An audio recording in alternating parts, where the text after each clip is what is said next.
Sa totoo lang kasi, itong ginagawa ninyong pagiging create at pagbibideo, ang kailangan lang kasi dito, enjoy nyo lang to para mawala yung stress natin, meron tayong paglibangan. So, yung iba kasi mga napanood ko, umiiyak na sila, ganyan-ganyan.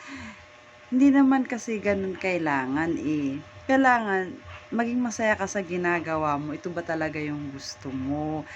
Yun, sana lahat na magkakaroon ng content creator, wag nyo yung isipin, dapat masaya kayo sa mga ginagawa nyo, masaya kayo sa binibigyan nyo, yun yung pinakamasaya kasi alam nyo sa sarili nyo na happy kayo, 'di ba?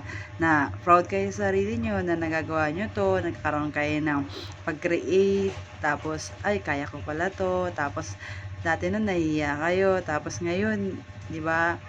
Yun ang pinaka-importante kasi nawawala yung pagiging self natin. Ibig sabihin, nagiging